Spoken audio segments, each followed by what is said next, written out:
Good evening, everybody. Welcome to Apex Racing TV and the iRacing Esports Network for the Apex Racing League Touring Car Championship. It's the last round of the regular season before we head into the showdown to crown a champion. Andrew Woodhouse alongside Adam Bath and Sam Kumo is going to be providing the camera work for you today. We're at the Watkins Glen circuit, Adam, but it's quite different to when we were last here. Um, it's the classic cup layout, so very fast and could be quite frightening in these cars for some people. Yeah, it is very, very narrow here, as you can see from the shots that we're bringing you at the moment from the qualifying session. This carousel right-hander here is probably the only part of the circuit which has got any sort of decent runoff area. Turn one, yeah, there's some tarmac runoff area there, but then it all filters down into the S's, and we've seen some big ones there in the past. I think we were saying before we came on air, I think we might need the safety car button at the ready because we have been known to have quite some big wrecks here in the past, and we've got 3 races to get through, plus a few reverse grids, so plenty to get excited about. And yeah, you mentioned it as well, it's the final round of the regular season, so drivers need to get as many points as on the board so they are in with a shout at the title when we get the showdown underway next week. Yeah, and add to that the very real possibility that there could be a safety car. There were 3 safety cars in the World GT Championship race here about a month ago. So yeah, it is very, very treacherous, and you can see why. Look at these shots we're bringing you in qualifying. Looking at Ross Balfour coming up the hill, it's just lined with Armco barriers. It means, Adam, of course, that if a car crashes into it, they tend to just bounce off and into the way of traffic, doing about 150 miles an hour in some cases. And we've seen some big crashes this year. A couple of weeks ago at Brands Hatch, we saw a mighty one down the back straight there, and that was on a narrow part of the circuit too. Yeah, they are just going to ricochet back into the path of everybody. iRacing has worked pretty hard over the last few builds of getting the damage model spot on, and this is going to be our first opportunity to see some of the minor tweaks they've been making to it. So from the series I've been doing in the official series just over the last few days, it has come on leaps and bounds. So I'm sure these drivers will be putting it to the test, let's say. We could very well see the parts going flying, and it's one of the charms of the Watkins Glen circuit. Of course, we want to have a clean race, we want it to go well, it'll be a closely fought affair, but if there's a big one, well, it will be spectacular. And speaking of spectacular, Ross Balfour has put himself onto pole position, 1 minute 15.454, and that's just a fraction ahead of Ash Sutton. And Adam, the time's very, very close. We're only seeing 0.4 of a second covering the top 21. It's not really surprising, as there's not that many braking areas on this track. Just trying to have a look to see if anybody set the same time in the top 20, because a track this, it's not too uncommon for people to be lapping that close. I won a race, by the way, last week in a dead heat. Couldn't separate us by thousandths of a second, so I know all about that. And yeah, with just under 2.5 minutes to go, everybody's trying to pick up as much slipstream as they can. You can see in the foreground of that shot there, the SimTech cars all running as one. They're trying to help one another out. So qualifying's going to be pretty important here, especially for the first race where it's all on pace. And there's a crash as well. Oh, one of them's off. One of the SimTech cars was off, and someone crashed into the wall. I didn't quite see who that was. Yeah, they're all trying to just jockey for position. Very, very difficult. And for those who are new to the series, new to the channel and the iRacing Esports Network, welcome. It's great to have you with us on this Thursday evening. We're here pretty much every Thursday evening throughout the year with action from this championship. And for the ease of understanding for everybody, if you're new, on the timing tower on the left-hand side, you can see the red stripes and the blue stripes. The red means they are in the Pro category, and the blue means they're in the Am category. Now, usually there's not a great difference between the 2 categories, but it does tend to filter out quite well. If you do see a lot of reds at the top and a lot of blues at the bottom, it means the race organisers have done a pretty good job, and that seems to be the case so far, Adam. It's been interesting in recent weeks, as we can see here, at least on my screen, the cockpit camera shaking is in full effect. Part one of the new graphical features for iRacing in this latest build. But yeah, we have seen some of the Pro-Ams get into the top 10 in recent weeks. Pete Newman in particular, he's been on brilliant form over the last few weeks in this series. But yeah, it's all the pros in the top 10 this time, and some big names as well, with some big egos. Balfour and Sutton on the front row. That's going to be a fantastic scrap. And Tim Greven, credit to him as well. The Craig Setup Shop cars are looking mighty here too, as we look at the Automech group all clumped together doing their final run. Absolutely no discredit to anybody's driving around this track, because at the end of the day, it's still the driver that makes the difference. But the change of layout here at Watkins Glen does a couple of things really. It means that you don't have the tighter boot section with the more technical corners, and also it makes the track much more about straight line speed. And a good setup, as Craig's Setup Shop, by the name, that's what they pride themselves on. Good setup will certainly help you more, I would say, in theory, relative to the others around here. And Greven, with a brilliant lap, the best one of his career in the ARLTC, putting it on the second row at the moment. Is anyone looking like they're improving out there, Adam, at the moment? Not sure. Well, they're going to have to improve, because the checker flags out. Here's Josh Thompson. He's just launched his own coaching tuition organisation as he comes into the penultimate corner. See if he can. Yeah, we wish him well. If it's even a quarter as good as the Apex Racing Academy, then he'll be doing very well indeed. Well, there we go. Coming to the line. See if he can prove the flag man. Yeah, look at him go. He's going to fall out of his perch at this rate. And Josh Thompson with a 1:15.6, he pushes Luke Cooper out of the top 10. So it is a exclusive club of pro drivers in the top 10, unless Luke Cooper or one of the pro-ams can put in a late lap to get in there. It looks like a lot of them were quite clumped together, didn't it? And yeah, it seems that way, as everyone pretty much has done their fastest laps. Is Baker on a fast lap, or did it? No, he's done his lap. So that's all that is to be seen of qualifying. And it's Ross Balfour on pole position, brilliantly done. I don't know if we've seen him on pole for quite some time in the series, but Sutton alongside him, and that's going to be interesting. Greven's a bit of a wild card in there in terms of how not quite sure how he'll do at the front. Svidovic down in 12th and Sedgwick in 13th. I have to say, and Simmons 14th. It's a bit of a pattern there, isn't there, for the Apex Racing team? And we'll go into that pattern in more detail now, because we have got the grid on the screen, and just 11 thousandths separate the top two. Ross Balfour on pole, Ash Sutton in second, Ross McFarlane in third, Tim Greven in fourth, and then Adam Hadfield in fifth. The top five covered by less than a tenth of a second. Remarkable. There's Jason Cooper in sixth place on the grid. He is in second place in the standings. Ben Palmer 7th, 8th Pete Harrod, 9th Dave Baker, just 2 thousandths behind him, and then Josh Thompson with that late lap to get into the top 10. Luke Cooper 11th, highest Pro-Am driver in the field, and he'll be starting on the same row as the reigning champion Wojciech Svidovic, just 2 tenths of a second off pole there for Wojciech.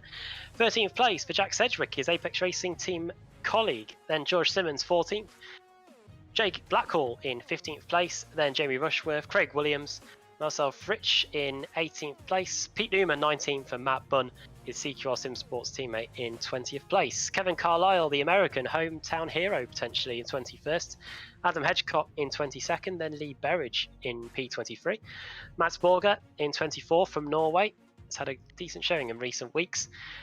Wales is Nathan Davis for Hesketh Racing in 25th place, then Bram Clace, Paolo Preto for Fiercely Forward, Simon Field, Ben Gregory, and Rob Sutherland completing the top 30.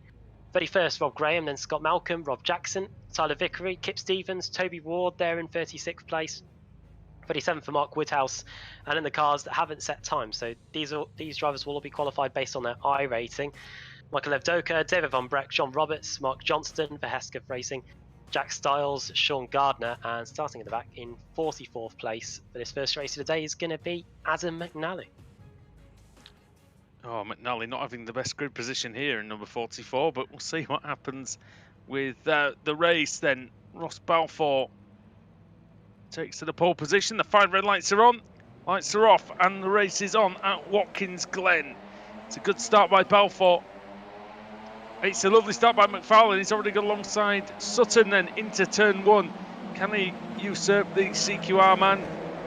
No, it doesn't look like it. Sutton takes the wide line, goes in front of him, keeps the momentum. This is the point, Adam, where we're all holding our breath. Up the hill we go. Ben Palmer and Adam Hadfield, are they going to try and make it too wide? They'd certainly think about it. And then if you run wide here, you're nearly going to run into that wall. These tyres are really not up to temperature in this part of the race. It takes you a good few laps to get them up to any sort of temperature or pressure at all. And there's a fight for the lead already. Looks like everyone has made it through. That's excellent stuff indeed. Wojciech Svidovic, we saw him trying to make up places. But round the outside goes Ash Sutton. Oh, into the carousel. That's a lovely move. And Sutton gets through brilliantly ahead of Balfour, but now the slipstreaming is going to commence. What's happened, Adam?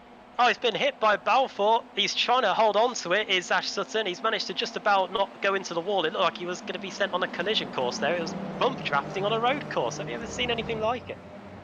Yeah, I couldn't really see that, I'll be honest, from where I was looking. But yeah, Balfour maintains the lead then. Sutton, McFarlane, Graven is still in fourth, fifth is Cooper, and then it's Palmer. Coming down the main straight then, can Sutton have a go into turn one? Does he want to have a go? Because now that the chicane is gone, Adam, it really is the case of, you know, really turn one's a bit of a futile overtake. You might as well do it down the back straight if you can.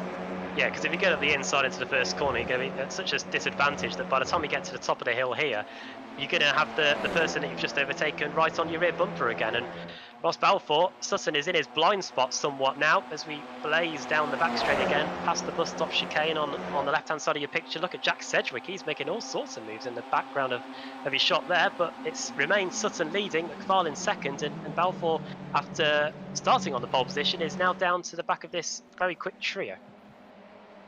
Yeah, brilliant shots, as you can see then from Thompson going wide, and Jack Sedgwick makes up another place into ninth. Williams driver, bit of the grass I think on the outside of the carousel, and loses that position in a roundabout way, but here comes Harrod. He looks trying to go round the outside of Thompson. He can't really do it. Now he's prey to Wojciech Svidovic. This is what happens on this circuit.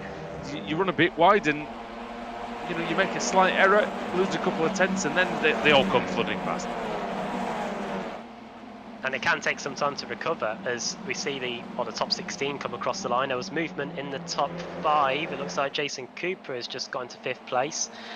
Tim Greven is also in there, and Ben Palmer looks like he's starting to come under a bit of pressure as the top 3 start to slowly edge away. But things change so quickly here at Watkins Glen. Ben Palmer may look like he's starting to lose pace with the top 3, but the slipstream is so powerful in these cars and at this track that he could be back on their case within a couple of corners. Look at that, they're practically pushing everybody down the back straight. We're going to have one of the closest finishes of the whole season here. Everybody's separated by about a tenth of a second each after 3 laps.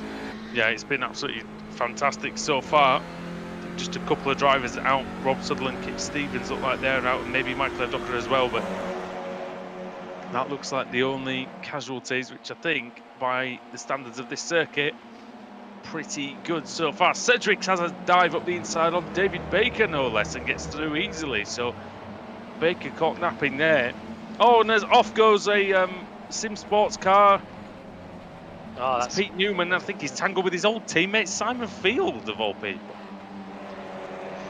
I think it's part of the 1-2-3 that his team had at Brands all those years ago, wasn't he? Newman's rejoined in 26th place. That's not the end of the world for him. If you knew, we do have a reverse grid, so if the wheel of fortune does land on that number, he may be on the pole position for the second race of the day, as he now has to fend off the attacks of Scott Malcolm there going into the first corner. Oh, and there's a crash a bit further back there, and I think that might have been Jack Stiles and maybe Rob Jackson getting into it, but didn't quite see. I just saw Stiles, I think, off the course. And now there's 3 of them fighting going up the hill. As you see the damage on the front of the Texans Fitzstein Motorsport car. Yeah, one of the Hesketh cars in there too, isn't it? Yeah, that's Nathan Davis, the Welshman. And Toby Ward on the inside. Ward on the inside, Davis on the outside, and then in front of them is Vickery. And yeah, Davies, he's one of these, isn't he? He's quite a bit of a slow starter in these meetings, but tends to do quite well later on. And if he gets a sniff with the reverse grid, he does tend to go very well indeed. You can see Sean Gardner losing a bit of touch with this group, and Paolo Precto in the background. Oh, and off goes Rob Jackson. And that might be a couple of places lost for him. And Vickery, the American, goes through. It's the Welshman, Davies. I mean, look at the timing tower. Look at the gaps. They're all red, they're all orange on our SDK Gaming timing screen. And here we are. Oh my word. And this is the fight for a spot in the top 10. You've got Wojciech Savinovic, George Simmons, Dave Baker, all in with a shout. And at the front of the field, it looks pretty spicy as well as we go into the carousel. Also in this group, you've got the likes of Blackcall, Harrod. There's George Simmons, SDK Gaming Car looking up the inside of Wojciech Savinovic. So the reigning champion loses out a spot there. He's down to 11. Yeah, Simmons was pushing Savinovic down the straight. I thought he might have been helping out his stablemate, but turns out he was plotting slightly with Simmons to get a position. Is Baker losing out to Blackall, so Baker struggling for pace, it seems, in the first 6 minutes of this 20-minute race. 3 20-minute races tonight on the iRacing Esports Network. Welcome everybody. Andrew Woodhouse, Adam Bath, Sam Kumo, your team in the commentary box for Apex Racing TV. Final round of the regular season where... Oh, there goes Adam Hadfield, and he's out of 10th position. So he has been, it looks like he's been put there, shall we say, assisted maybe into the runoff area, and he's lost about 7 or 8 spots there. Poor Adam Hadfield. 9 actually, once Kevin Carlisle gets involved, but let's see what happens. Is it an assist from Thompson? Could be. Now, this is an important race meeting for Adam Hadfield. He's 11th in the points in the pro standings. The top 10 get into it, and the top winningest drivers outside the top 10 then getting in on the wild cards. And Wojciech Savinovic is outside that top 10 at the moment, so you'd expect that he would fill one of those places potentially as we get closer to the showdown. Seems like the Craig setup shop car's struggling a bit in the race. As Grevin down to 9th, and Williams, I think he started in. Oh no, Williams is up 1 place from where he started. Not really making much headway as he usually does. Very, very close field though in this race as we see. Ben Palmer's made a very, very good start to the proceedings. Adam, he's up from 7th on the grid and really pushing hard now to try and get past McFarlane. It's always tough to make headway in these races and in race 1 as well, because everybody is where they are based on their pace in qualifying. So that is a fantastic job, and look at that, that's Ben Palmer. He's up into P3, he's got past Ross Balfour, and that looks like it must have taken place at turn 1. We spoke about the disadvantage of getting the overtake done in the first corner. We might be able to see the result of that as we look from the rear of the Audi RS3 LMS, and there's 3 very quick touring cars behind us in Jack Sedgwick on the right, and yeah. It's possible it could have been a defence into turn 1, Adam. I think he was ahead of him already, but I think maybe Balfour was having a look, as is Sedgwick now. And Sedgwick's carving through the field. I'm impressed with this performance by Sedgwick. I mean, he does this quite often anyway, but it's been really good so far, and not a hint of a contact or any issues for him. Yeah, he's improved as the season's come along. As Sedgwick was runner-up last season after leading for quite a while, and it looked like it was going to be his championship in the Winter Series, but here he is leading the championship just as we are about to start the showdown, 74 points ahead of Jason Cooper in the Pro Championship, and here he is trying to get some overtakes done on the track as Balfour goes straight back up the inside of Palmer into turn 1. He is going to get that spot on the podium back again. He said it wasn't necessarily a favourable move to take the 10th position into turn 1, but well, he's going for it anyway. Balfour is hoping the rest of them get distracted or disturbed by others potentially and not maybe get the full run up the hill. George Simmons just at the fastest lap in 8th place. He's just behind this group, but we're looking now at Sutton versus McFarlane for the lead. And is Sutton pushing the Scotsman? I believe he is, Adam, and it might just be trying to unsettle McFarlane's car into the carousel. Maybe if he's be going a little bit faster than he expects, he might miss his braking point, might run slightly wide, and as the former BTCC champion is going to be through. And Sedgwick has his eyes set on the podium. Up the inside he goes into the penultimate corner. We don't see too many overtakes here going on because it is such a quick corner, especially on this classic layout of the circuit. Back up the inside into the final corner goes Ross Balfour, but he's going to get the cutback here is Jack Sedgwick, so the overtake into the first corner might still be on. He's almost bump trapped in the Ross Balfour car there across the line into the first corner. And he's got him. Oh, lovely. Really lovely stuff. And you know what third place gets you? It gets you sparkling wine. That's what it gets you. Josh Thompson is in 7th place as he just set the fastest lap of the race so far. So Thompson on an absolute charge at the minute, as is Simmons. Those two going very, very quickly indeed.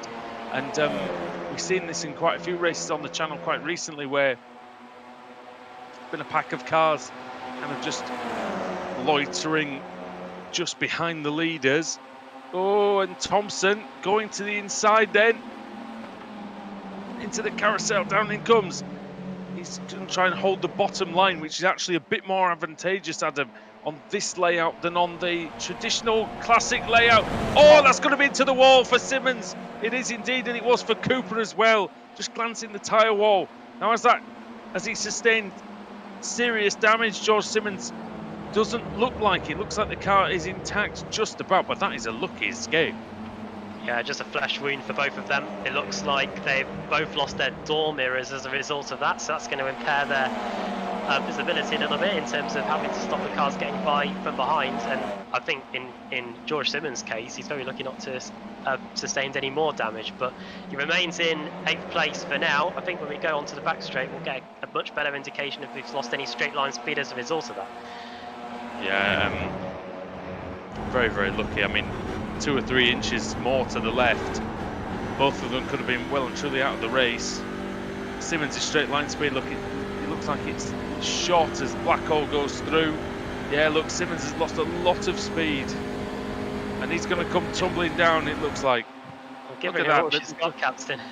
Yeah, it's like Martin Brundle always said, it's like you're in the slow lane on the motorway. Cars going past you that quickly. It's a bit of a kerfuffle happening into the carousel, and that involves Luke Cooper, Pete Harrod, Greven, and Carlisle. There's a couple behind them as well, Williams and Matt Button. I think. Oh, crashed. There goes Tim Greven off. Yeah. That's a shame for him because he'd had a very good qualifying, and now he's going to be right down outside the top 25 potentially, and looked like it was just a typical touring car quarter panel going into the penultimate corner there. Almost a dodgy rejoin for Greven, but managed to avoid that particular disaster. But yeah, that'll be one for the stewards, I think. I couldn't really see clearly what happened. Now Matt Woodhouse is there with Greven, and Woodhouse. Oh, he's hit Woodhouse. Oh. You could say that Woodhouse will be aggrieved with Greven, potentially, as Woodhouse gets back on the circuit. Here's the fight for the lead. Jack Sedgwick's arrived on the scene then, and McFarlane and Sutton, they might need to watch out here as Balfour joins the party too, and we've still got 7 minutes of this race to go. Yeah, the other word that ends in house I can't say on this channel, unfortunately. But that's kind of what it might turn into in the end. We'll see. McFarlane, what's his play here, Ross McFarlane? I mean, Sedgwick. I'll give Sedgwick some credit, Adam. He's not.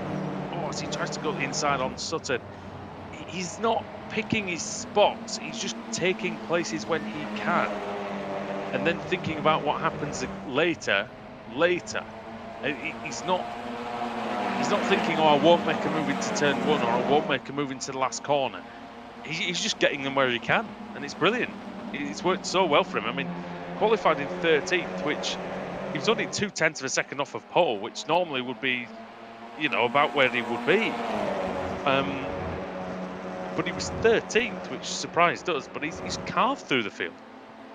Yeah, a track like this, if you get your opportunity to get a move done, you have to make sure you take advantage, because if you have a botched attempt at an overtake, then you're just going to be at risk of losing places. And here he goes. This Apex Racing team car looks mighty in a straight line.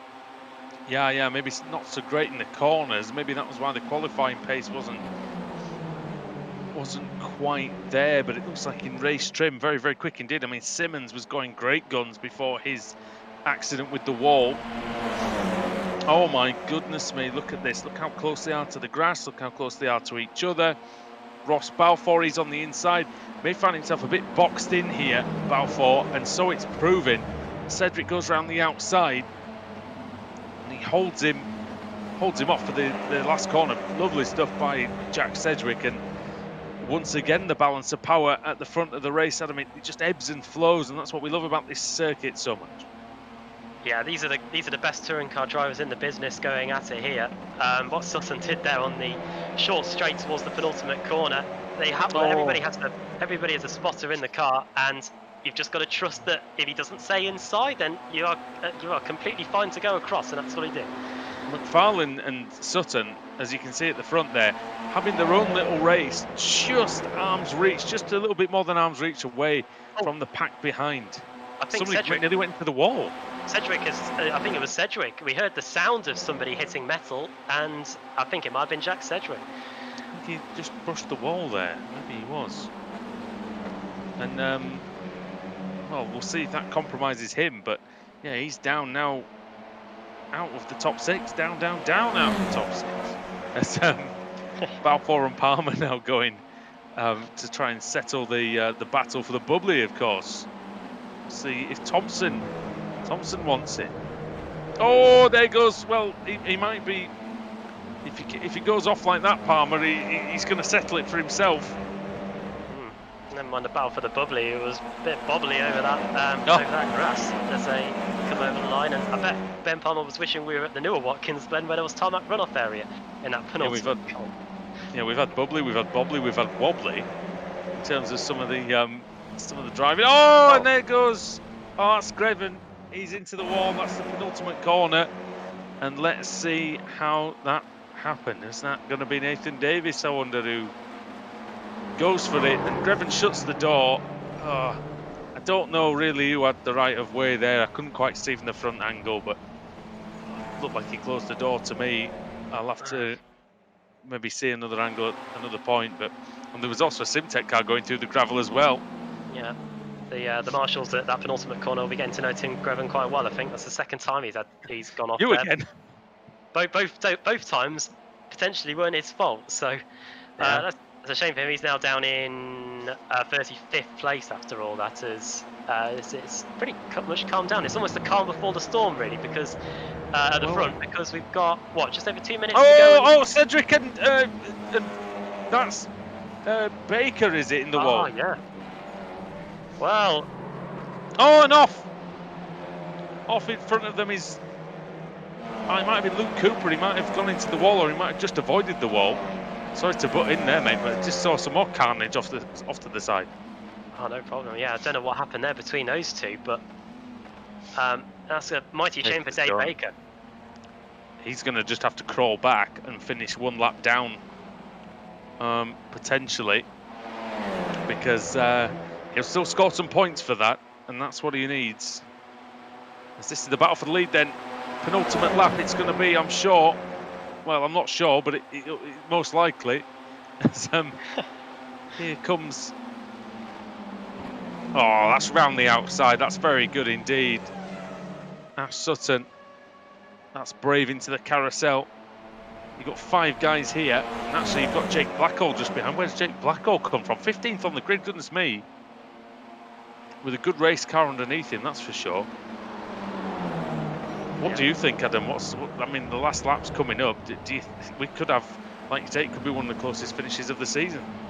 Yeah, we have seen some photo finishes at this track in the past, and Ross McFarlane, he's probably led the majority of this one. And now Sutton has got the advantage as we do cross the line, and we do indeed start the final lap. And I mentioned 5 guys being at the front. They're pretty fast, these guys, and I wonder who will be showing us the way to victory as they use all of the runoff area on the exit of the first corner. Sutton's got to get his exit spot on here because the 2 cars behind him, McFarlane and Balfour, they're going to be picking up a mighty good slipstream here. There's no time to stop off for a burger on this last lap, but so we'll see what happens as we get into the meat of the final lap. And here's Sutton on the inside.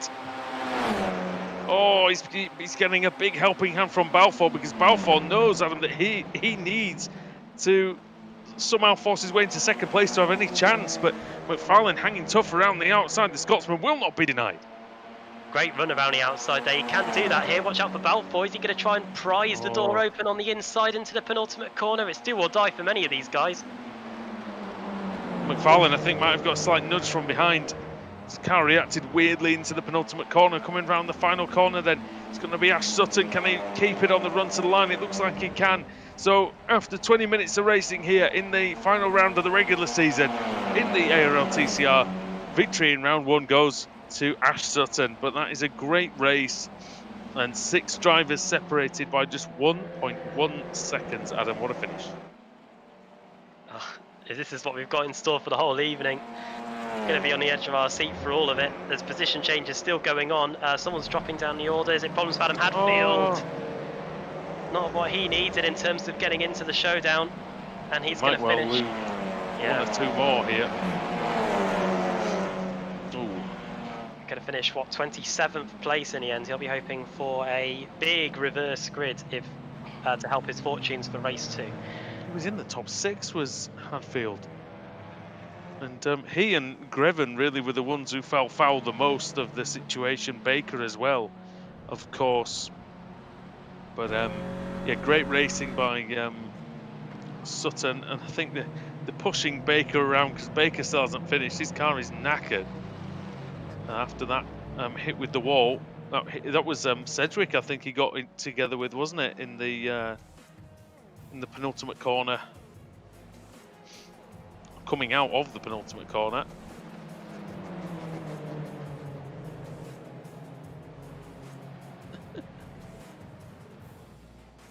Wow, a lot of fanning about going on this lap, but they'll probably get there eventually.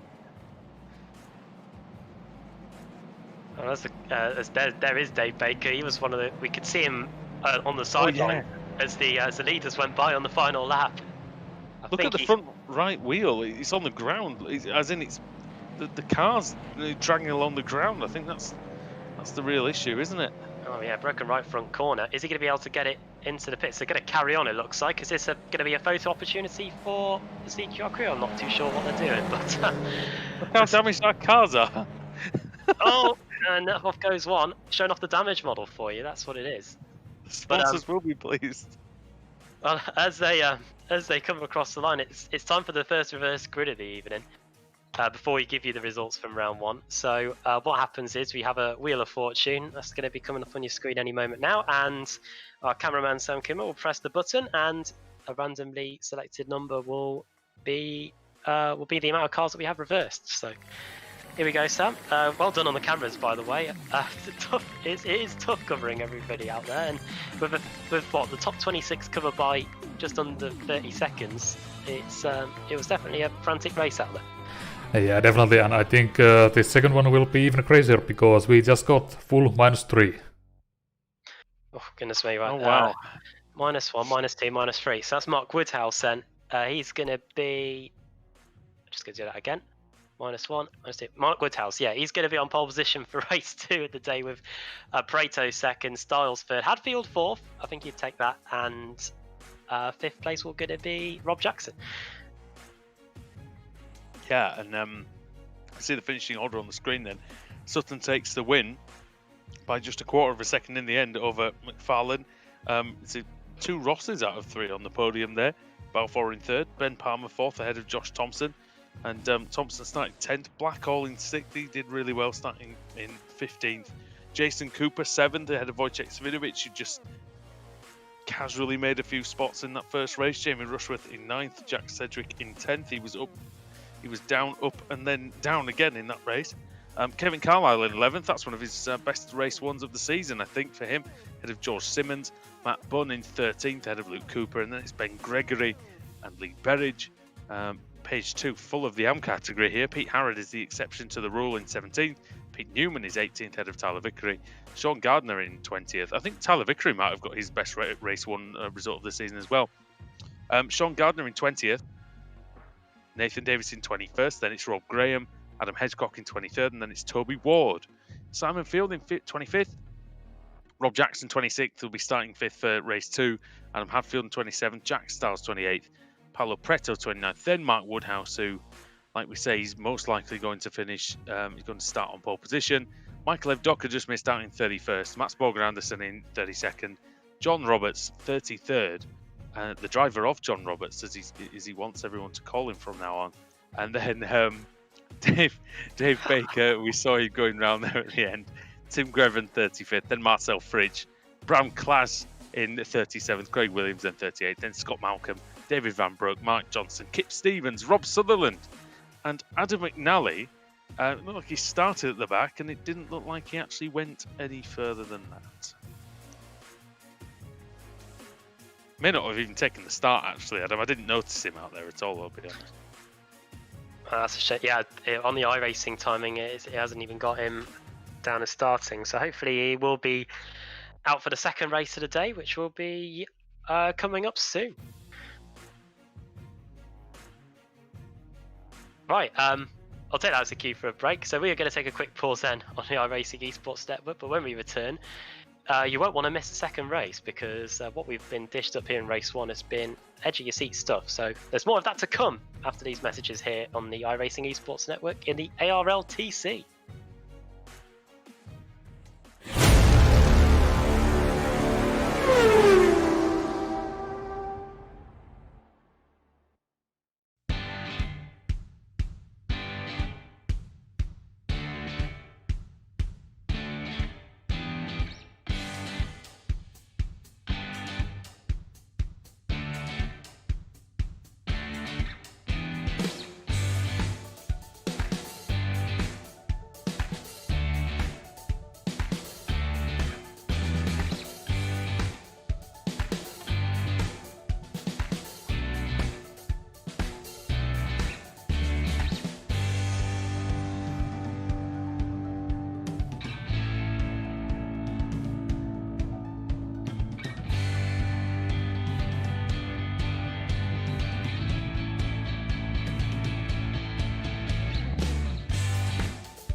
Welcome back to Watkins Glen. The sun is out.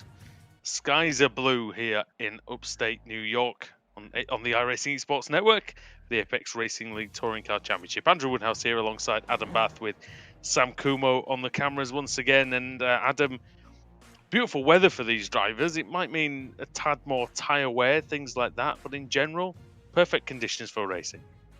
Really is. It's some of the weather we could be dealing with it in the UK at the moment. That seems to have vanished in the past. But yeah, 27 degrees ambient temperature, and the track temperature, yeah, a whopping 46 degrees. So fortunately for the drivers in this series, there aren't too many corners to negotiate here. So tyre wear might not be the thing on their minds. It'll be the endless amounts of cars that are in their rearview mirror and in front of them that they'll be having to keep their attentions firmly fixed on when we get this second race underway, because it is the first of the reverse grid races, and we've got a big number of cars reversed. Yeah, full -2 gets us over 30 cars reversed, I believe. And they start with Mark Woodhouse. The Brit goes on to pole position for Team Mad alongside Paulo Preto of Brazil. Jack Stiles is in third with Adam Hadfield, the first of the pro drivers, in fourth. He'll be strong in this one. Rob Jackson in fifth and Simon Field in sixth. Seventh for Toby Ward. And eighth for Adam Hedgecock. Rob Graham in ninth ahead of Nathan Davies. He's always good in the reverse grid races. Sean Gardner 11th, Tyler Vickery 12th, 13th will be Pete Newman, and then it will be Pete Howard in 14th, Lee Berridge 15th, Gregory in 16th, 17th for Cooper, 18th Matt Bunn, 19th George Simmons, and Kevin Carlisle in 20th. And the rest of the field is going to cycle through on your screen right now, and the race one winner, Ash Sutton, will start in 30th. There it is.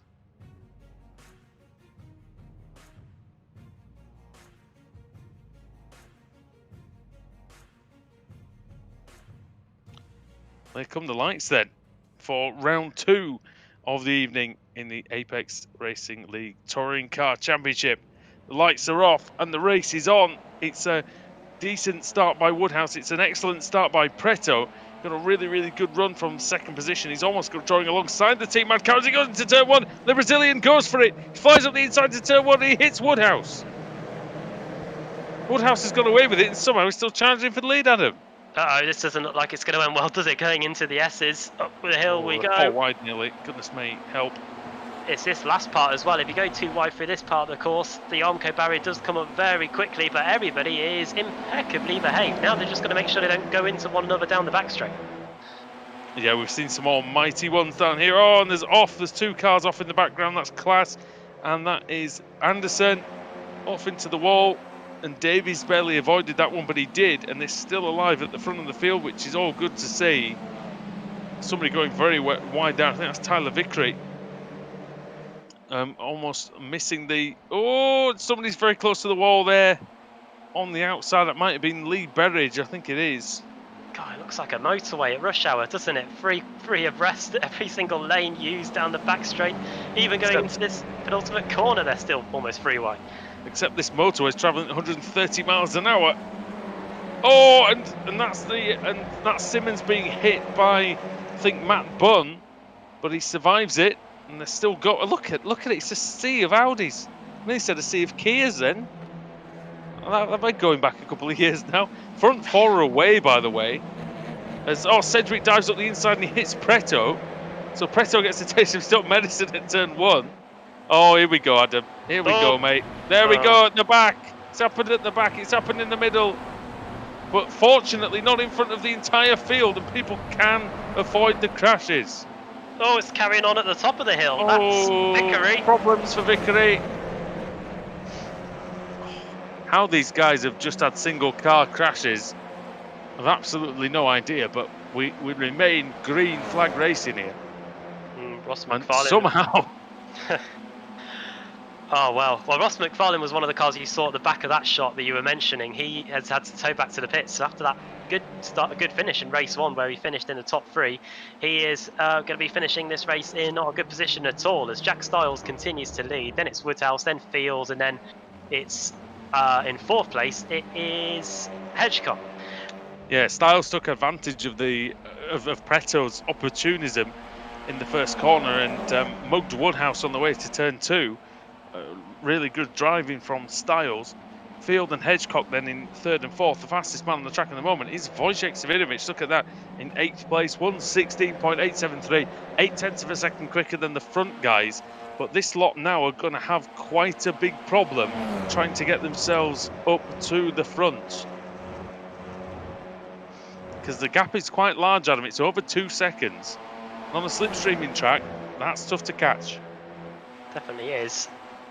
But if they can just close the gap down a little bit, and if the cars at the front start fighting, then that gap will start to come down very quickly. And we're only 3 minutes into this one. There was plenty of action in the 20-minute first race that we had, so there's still over 3/4 of the way to go in this second race of the day, second of 3. We'll have one more race to come after this one as the 2 Automech cars start battling. This is a fight between 2 Pro-Am drivers, Luke Cooper and Matt Bunn, and also that's Rob Graham. Yeah, Rob Graham also in there. And here comes Jack Sedgwick onto the scene, up the inside into the penultimate corner. No way through there. No, it's very difficult to make them. Oh! Newman, new off. Now Newman back on again. Oh, Bunn off. Sorry. Yeah.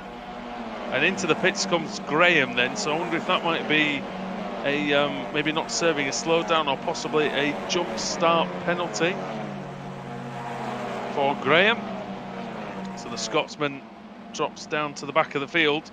We're looking now at Kip Stevens, another Automech driver, 2-times champion here, fighting down in the 28th place at the moment, ahead of Marcel Fridge, who's a pro driver in the, well, it's the privateer entry, isn't it, at the moment, independent, as you see on the screen for Fridge.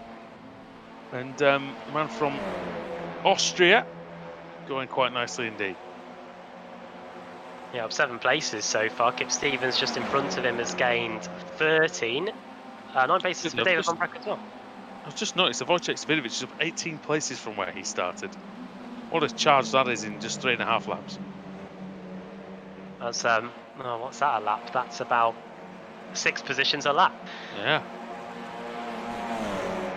Sensational stuff by the pole. And here he is, and he's bringing a friend with him, Pete Newman, 2 veterans. Going to charge towards this front group. And yeah, it's going at the moment very, very well indeed for Jack Styles, but how long is that going to last for, Adam? Because he is under pressure from Adam Hedgecock, and who's been taking advantage of the Apex Racing Academy that's newly opened. Go to the website for that one and see if you want to get involved. Also got a league coming up as well, so go ahead and join that if you want access and want a league platform as well, some GT4 action. And Adam Hedgecock, who's been driving the GT3s a lot, is now up the inside and looking for P1 in the Audi RS3. Down the inside he goes then, and of course the Michelin Pilot Challenge, that's a Brands Hatch. I wonder if he can carry any of the stuff he's learnt with George Simmons, the Apex Racing Academy driver coach for this very car, who's running in 7th place at the moment. There he is. Yeah. You can see him. And, well, last time around these guys were lapping in the 1:17s. Wojciech Savidovic did a 1:16, and look at that front quartet a couple of laps to go, that's completely wiped out. And now we've got the top 10 all within a couple of tenths of one another. Yeah, it's unbelievable how these 2 groups can just merge in the space of a couple of laps, but this is the situation we find ourselves in. It'll be interesting to see if Hedge can get away from this group, as rhymes with Hedge. Sedgwick is 9th, and he's just set the fastest lap of the race. You can see him in the background. He's just behind the luminous yellow car of George Simmons. Who's hedging their bets here on what's going to happen in this remaining 3/4 of the race? There is George Simmons, Apex Racing Academy driver coach, as we mentioned that again in the new academy, and just in front of him it looks like he'll be... Oh, he's on the grass, is Sedgwick. The pass in the grass. Oh. Can they make it stick on Gardner? And it's appropriate to make a pass on the grass on Gardner, isn't it? Eh? This is... and the few places ahead of them is Field. You can't make it up, can you? It's great banter. As Cedric is through into 7th place, and Sean Gardner, well, never mind that, because look at this. We've got Styles. A little late for trimming the verge. Oh, well. I think there'll be some wood in the hedge at this point, because here comes Hedgecock. He's got wood around the outside of him. And there could be a potential log jam soon because they are too wide down the front straight with Wojciech Savidovic, Simon Field and Pete Newman all eager to get by. And if you're going too wide around this circuit, you're just going to be allowing everybody else to close up even more. Jack Stiles will be like, please stay side by side for as long as possible. I'm glad you chose Hedge for the puns and not the other part of his name. But there we go. Here we go up the hill. We are on lap 7.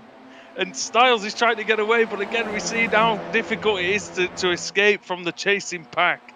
And Jack Stiles is going to be no exception, although he has pulled away to the tune of 0.4 of a second, which doesn't sound like a lot, Adam, but it might just be the breathing room that he needs. Everybody goes on different lines into the carousel, and they all seem to work. That's one of the joys of this circuit. But Jack Stiles, yeah, he continues to hold his own at the front. Oh, contact to Savidovic and Hedgecock. Very close there, and this is going to allow Sedgwick a massive run on the outside, maybe to George Simmons. Look at that. Sedgwick cuts from the outside straight to the inside, and he might get a few more places here into the penultimate turn. It's funny, Hedgecock was in the lead just 2 laps ago. He's now down to 7th position. It's quite unbelievable, isn't it, the way that it ebbs and flows around Watkins. Now Woodhouse going for the lead around the outside. That's always good to see Woodhouse at the top of the timing sheet. Yeah, and he's going to lead the lap officially. Over the line he goes. Wojciech Savidovic up into 2nd place, and he's surely too far back to think of a move for the lead, but he's going to get by Jack Stiles, that's for sure. Up the inside he goes, and the Apex Racing team car is now up 21 places into P2. I'll tell you what, it's been good for Woodhouse because he started on pole position, got shuffled back a tiny bit, and now he's made his way back to the front again, which is something we don't often see in these reverse grid races. Something's happened to George Simmons. Has he gone off the circuit? Has he been into the wall? No, he hasn't. He's in there somewhere. He might have just caught the grass, I wonder, on the way up the hill. But he is now getting a push from Pete Newman, who's trying to forge a space for himself as they go into the carousel for the 8th time. Savidovic now takes the lead away from Jack Stiles. So Savidovic to the front, our reigning champion. And 6 times he's taken the title on a Thursday night. And he's looking for 7. Well, just like Lewis Hamilton's looking for 7 this year. And Wojciech Savidovic just as accomplished at winning titles as the Brit, but now the man who was born in Poland, lives in the Republic of Ireland. Truly international flavour to this competition, of course. And he's now showing his pace, Adam. That's half a second look in the second half of the lap. My knowledge of the point system isn't too much up to scratch, but if Wojciech has a very solid evening tonight, which he is having so far, then he might be able to get into the showdown on the points he's scored rather than having to rely on the wildcard for his wins. But well, by the way, look at the fastest man on the track at the moment. Ben Palmer 15th, Lee Berridge 14th. They were the fastest men, which shows just what this is doing in terms of closing the field up, and this is exactly why you have these reverse grid races, Adam. I wonder why they're going quick. It's probably because on their relative they can see a driver beginning with S and ending in N behind them, and they're like, please, let's get as far away from him as possible, as they're now knocking door handles and nearly knocking door mirrors off down the back straight. Well, we know that Berridge and Sutton seem to be magnetised to each other every time they get near each other, so as they've had their fair share of scrapes between them. Savidovic still leads then. It's still only 0.4 of a second, so he hasn't been able to gain any more over Jack Stiles. Jack Sedgwick is now in 3rd position, and he is, I mean, Savidovic and Sedgwick, has been a fantastic performance by both of them. Savidovic started in 23rd and Sedgwick started in 21st, and Savidovic this time gets the better of the drive through the field. And look at them all, they're all fanning out. It's great to watch. Sedgwick with another late dive down the inside. Well, he was late on the brakes. It wasn't really a late dive. He was already alongside, but making it work at least at first. But Stiles coming back, and Stiles is going to get the place back at him. It looks like, at least temporarily. Sedgwick drifts slightly wide. He almost put Stiles into the wall, obviously unintentionally, but almost had that effect. And if you're Mark Woodhouse, who do you follow in this situation? It looks like he's going to try and follow Jack Sedgwick. Dave Baker, who's all the way down in 19th, putting the fastest lap of the race on that previous lap. We saw Lee Berridge going off as well into the hairpin. We go. Sedgwick around the outside. That looks like it's going to work, and he might even be cleared before we get on the exit of the corner. Indeed he is. So it's Apex Racing Team 1-2. 22 places gained for Wojciech, 19 gained for Sedgwick, and now here comes Mark Woodhouse. He wants a spot on the podium. Jack Stiles is going to try everything he can to try and stop him, but he's at the inside. Woodhouse has led this race twice. He doesn't want to let this one go just yet. And the task is to stave off Jack Styles, to try and get past Styles, who passed him in turn 2 on lap 1 after Paolo Preto got extremely confident on the brakes into turn 1. Nudged into Woodhouse. Woodhouse went wide, lost the momentum, and Preto and Styles got through into the lead. Never since then. And look who's back. Adam Hedgecock is now back. He was down to 8th place just a moment ago, Adam. He's back. We were speaking to the boosted guys, weren't we, 2 weeks ago at the end of the previous race meeting, and they were absolutely delighted with what happened there. And here we are now, and they're having a great time of it again. Adam Hedgecock's absolutely flying at the moment, and he's got his coach, George Simmons, right behind him. Yeah, let's see. I mean, George Simmons, we know that he's a terrific driver in his own accord, and yeah, well, Hedgecock proving his own talent. Oh, and a big dive for Newman. Well, he looked like he was diving through in the carousel, but not quite able to clear Simmons on that occasion. But Savinovic leads. It's only 0.4 of a second. Oh, that's Sean Gardner into the wall, and there's quite a few cars off here, and it's quite a big one. And that looks like it's Berridge. Baker again. Baker again. Oh, careful, guys. Careful of this rejoin. Still quite a lot of cars coming through. Gonna have to wait if you want to turn around, and they are doing so. But yeah, that's a big one for Baker and Gardner, I think, as well. Who let's see exactly what happens on the. It's on the exit of the carousel, Adam, and you can see Gardner just ahead. I think he gets a nudge. Oh, does he hit his own teammate? Is that with Berridge? Is that Ross Balfour that cops one? And Kevin Carlisle was that potential. Oh no, it was the other SDK car, wasn't it? Picks up damage there. Here is Ross Balfour. You're right. Look at the damage on that. I feel like it might have been the two. Oh, it might be. Was it Field actually? It might have been the two boosted cars that got together. Sadly, yeah, they're both in the pits. Yeah, you're right. Yeah, Field and Gardner, both of them gone. Shunted. That's what they did. Sadly.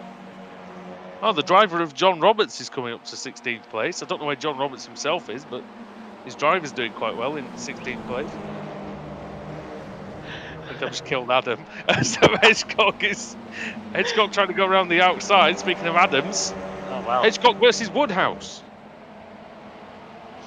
2 wide down the front straight. Then Simmons is on the right hand side of your picture, and then watch out for the CQR Sim Sports card, and into the first corner we go. Round the outside goes Simmons on Woodhouse, and he is just about through, but that is just as close as you would like it. That's by the skin of his teeth, isn't it? Just cleared him by centimetres, really.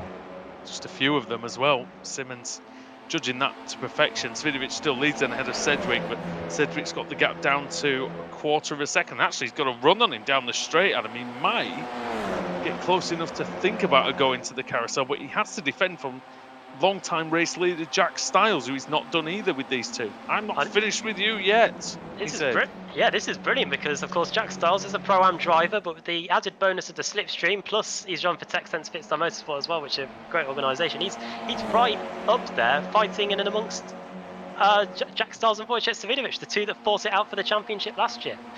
Yeah, I mean, Styles looked very good in the first half of the race. Moves out of the slipstream, maybe so he can get a better view of the corner, actually. These Audis are deceptively quite big when you're behind one of them. Your view can be quite restricted. And, that looked like it might be Sutton shaping up for... Oh, no, it's Rushworth shaping up for a move on Newman.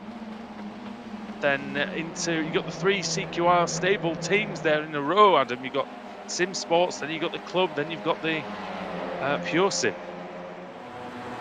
You are right. You race these. Wrong order. It was. You ticked them off. I'd say that.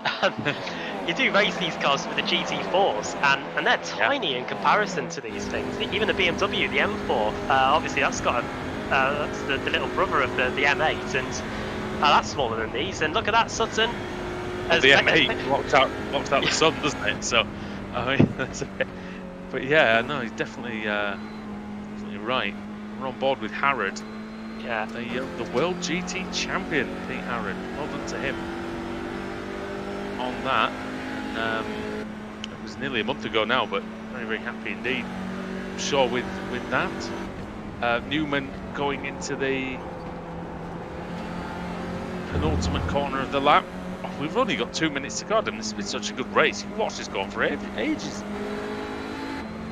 The second half of the race has been very good as well. I looked at the clock and it said 10 minutes on, and now we've got just under 2 minutes to go. So penultimate if lap you look behind, if Sam can look behind, you'll see Ash Sutton might be alongside him. Look at that. There he is. Ah, that Audi's been in the walls, hasn't it? That front corner of Sutton as he runs wide through the first corner. That'll be an off track. I don't think he cares one iota about What else is new about Sutton having some accident damage in the middle of the race? But it's all good fun in Love and Touring Cars, I guess. And Sedgwick under more pressure again from Styles. Styles is very strong through the S's. It looks like a good straight line spin. The Texense Pitstime Motorsport car. Is it worth having it go into the carousel? I might consider one if I was Styles, you know. Hedgecock is on the prowl behind him. Oh, it goes a bit wide, does Sedgwick. He might be able to rescue it, though. Yeah, he's been taking some pretty interesting lines as Sedgwick. He took one through the S's, and there he was through the carousel, going for a very late apex. As now Styles is trying to shake off Hedgecock. He's like a wasp that he's trying to get rid of. Please, just stop bothering me. A multicoloured wasp. Yeah, and some people nearly in the grass, just bringing every millisecond out of these Audi RS3s. And we're on to the final lap now here at Watkins Glen, round 2 of the evening in the Apex Racing League Touring Car Championship. Got nearly 100 viewers watching us. Off! And that is Rushworth. Rushworth very, very wide. Matt Bunn wide. Newman wide as well. Somebody just completely going over the grass in the background. That was Luke Cooper, taking any regard for the limits of the track on that one. Might get him a pass on Lee Berridge, but at the front is Svidovic, and he's just ahead of Sedgwick. Oh, it's very close. Sedgwick's got to run. Oh, the 4 wide in the background. What do we look at? Here comes the lead battle. And Adam Hedgecock's going around the outside. God, how Hedgecock would love a bit of the bubbly here. Through the carousel we go. Oh, it's very, very close indeed. Almost find myself just watching it and not talking about it. But, Hedgecock's having a look. Second to last corner, he throws it up the inside. He rubs wheel arches with Styles. I think he's through. He is! Svidovic, though, it's going to come to the line. He started in 23rd position. I don't think he thought he had much of a chance in this one. But Wojciech Svidovic comes across and he takes the win. That is a champion's drive once again by him. Sedgwick in second. Brilliant performance once more. And Adam Hedgecock with a little bit of the bubbly in third, ahead of Jack Styles. And Mark Woodhouse in the top 5 once again. Good to see a resurgence from Woodhouse. And yeah, they're still coming across, look. And that was that's Malcolm and Gregory and the driver of John Roberts. Yeah. Getting a name for himself, this guy. All we know is he's called the driver of John Roberts. And there is Wojciech Svidovic. Some say we'll probably get sued for that, so probably not go that way.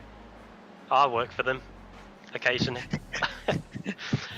Yeah, as Wojciech Svidovic will be delighted with that, and I don't know how that will help him in terms of the points, but to gain 22 places to pick up a race victory and a 1-2 for the Apex Racing team as well, with Jack Sedgwick in second, that will be the confidence boost that they need going into the showdown next week. And it is a very short showdown, we must admit.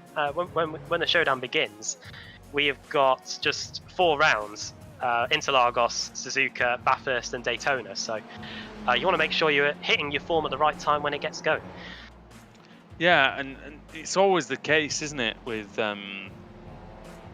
it's always the case with these showdowns that you have to be in good form at the right time. It's like, you know, they say it a lot in American sports. You hit your playoff form, and you know, usually if it's any team that I support, it's usually the wrong time of the season that they hit the good form. But yeah, here in the showdown, we saw it last year with Wojciech Svidovic. He was 26th in the points at the end of the regular season. He got in on the wild card because of races won, and he went on to win the championship because he had an excellent showdown. So He had some trouble getting used to the car, didn't he, Adam? But he managed to come through. Wonder if he could be doing the same again this season, perhaps. Well, he gained 22 places in race 2. Is he going to have to do the same in race 3 if he wants a chance of victory? Because it is time for the reverse grid. So over to Sam Kuma again. The job doesn't get any easier, does it, mate? As it's time to do the reverse grid wheel for race 3. Yeah, I think like this part is easy. So let's just spin it. But I think it's gonna be just as exciting for the third one. The wheel is spinning and we will get... Well, what do you know? It is full -3. Again. So that will be 1, 2, 3. Ross Balfour. So he is going to be on pole position for race 3 with Kevin Carlisle second, Mark Johnston third, Tyler Vickery fourth, and Tim Greven. He's going to be back at the front again after his good quali in race 1. He's going to be completing the top 5 here on the starting grid for race 3. Yeah, and well, here is the finishing order of race 2 then. Wojciech Svidovic with the win. And just a quarter of a second over Jack Sedgwick, and well, a 1-2 for Apex Racing definitely helps them after not a wonderful qualifying for them. Adam Hedgecock in third for Boosted, and Jack Stiles in fourth, Mike Woodhouse in fifth, and George Simmons for SDK Gaming in sixth. Jamie Rushworth is the first of the 4 CQR cars in the line there. The Pure Sims of He and Sutton, then the Club car of Palmer, and then in fact it's 6. I can't read. There you go. Matt Bunn for CQR Sim Sports in 10th, and then the Club car of Harrod, and then Sim Sports of Newman in 12th. Boosted Sim Sport get another car in the top 15 with Lee Berridge, Luke Cooper and Jason Cooper 14th and 15th for Automech, and then John Roberts and David Van Broek in 17th there. Ben Gregory 18th, 19th for Scott Malcolm, and Kip Stevens in the top 20 for Automech. Josh Thompson was 21st ahead of Toby Ward, Rob Sutherland in 23rd, and Michael Evdoka in 24th. 25th goes to Adam Hadfield with Tim Greven in 26th, 27th for Tyler Vickery, and 28th for Mark Johnston. Kevin Carlisle 29th, and Ross Balfour 30th. Paolo Preto 31st. He had the big dive bomb, didn't he, in the first corner? It didn't quite work out for him. Well, definitely didn't. He was 31st in the end. Rob Graham 32nd, and then the cars 1 lap down or more. Nathan Davies 33rd. He will score points for that. And the people who won't score points yet again, Dave Baker 2 laps down for the second race in a row. Simon Field, Sean Gardner, Rob Jackson, Marcel Fridge, Jake Blackhall, Ross McFarlane, Matt Sporgart Anderson, and Bram Klass. So, Adam, we had a couple of the large crashes that we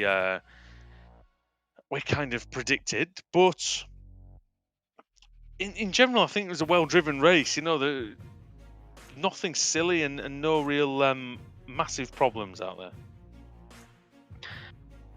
That's what we like to see, really. Yeah, we were talking at the beginning of the show about how we were expecting to throw some safety cars. Granted, we still have got 1 race to go, but in the early stages of both races, everybody has been very well behaved, and if there have been any crashes, then they haven't caught up many people at all, really. So yeah, that's great to see, and hopefully we'll be seeing that for race 3, which will be coming up in a few minutes here on the iRacing Esports Network. So don't go anywhere. Me, Andrew, and Sam will all be back to bring you the action from the final round and the final race of the regular season in the ARLTC. Don't go anywhere.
Welcome back to the ARLTCR here on the iRacing Esports Network at Watkins, Glen in the United States. Andrew Woodhouse, Adam Bath and Sam Kuma with you for round 3 on the Esports Network and on Apex Racing TV. And Adam, it's the second reverse grid race of the day, and that can only mean one thing. It means we're going to have some excitement. We had a fantastic race in race 2, and I think we're going to have a great time in race 3 as the clouds have come over slightly. Yeah, we had full -3 for race 2, and here for race 3 we've got exactly the same yet again. So it means that we've got quite a topsy-turvy grid, but one thing does remain, and that is a pro driver on pole position in Ross Balfour, and it's Kevin Carlisle second, Mark Johnston in third, Tyler Vickery fourth, and Tim Greven back up in the top 5. So too Adam Hadfield. Those two had not the best race 1 or race 2 for either of them. Michael Adoka, then Rob Sutherland, Toby Ward in 9th, and Josh Thompson completing the top 10, with the top dozen rounded out by Kip Stevens and Scott Malcolm. And we have pretty much nearly got everybody on the grid, so we're not too far away from getting things underway here. Row 10 is completely made up of Pete Newman and Pete Howard there. And Ash Sutton, watch out for him, he's going to be starting in 23rd with his teammate Jamie Rushworth in 24th. And our race 2 winner, Wojciech Svidovic, he's going to be starting in 30th place. So here we go. All right then, well, here we go then for the final time tonight. Ross Balfour, Kevin Carlisle on the front row. Here we go, lights are off, the race is on. It's a good start by Carlisle. Yet again, that outside line, the clean side, getting away better. It's still Balfour that leads into turn 1. Carlisle following. Mark Johnston trying to get through on Tyler Lugo Vickery going into the S's section, and Johnston is already up into 3rd place. Good start for him, the man from Northern Ireland. Up the hill they go then. Oh, and there's a Craig setup shop car. I think it's Greven, very close to the wall, and he may have even touched the wall, Adam, as Carlisle challenges for the lead into the carousel. Very close already, nobody to help in terms of slipstream, but Carlisle, the American, is going to try round the outside, but Balfour, who's quite used to being at the front, he was at the front in race 1, is able to just about stay ahead.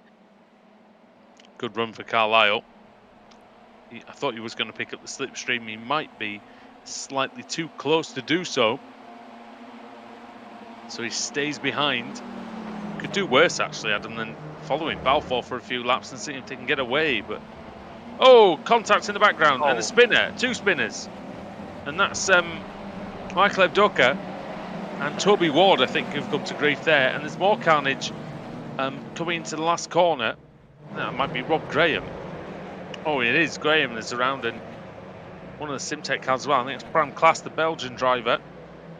Graham carries on. That's Simon Field, Adam, as well, who's involved in that. Oh, look at this through the first corner. It's too wide in most places here as we go up for the S's. The first lap is in the books, and it's led by a CQR Sim Sports car. That is 11, that's Matt Bunt, with behind him John Roberts. And look at this, 3 wide, as I can hear somebody hitting the wall as well, as everybody fights for their own bit of track. Yeah, up the inside goes Palmer. Is it Palmer? It is. No, it's Harrod, isn't it? Harrod, oh, Palmer is on the inside. Ahead, he was 3 wide, was Harrod. But Palmer in the middle of it all. He's got John Roberts in front of him. And behind him is Berridge. Here's the sandwich with boosted flavoured bread. Oh, and that's Sedgwick into the Automet car. And that's caused all kinds of carnage. Woodhouse has crashed. And there's a CQR car in the middle of the road backwards. Oh, and another one into the wall. Oh, that's Blackhall. And that's taken out. Oh, and the track is blocked. That's Fridge.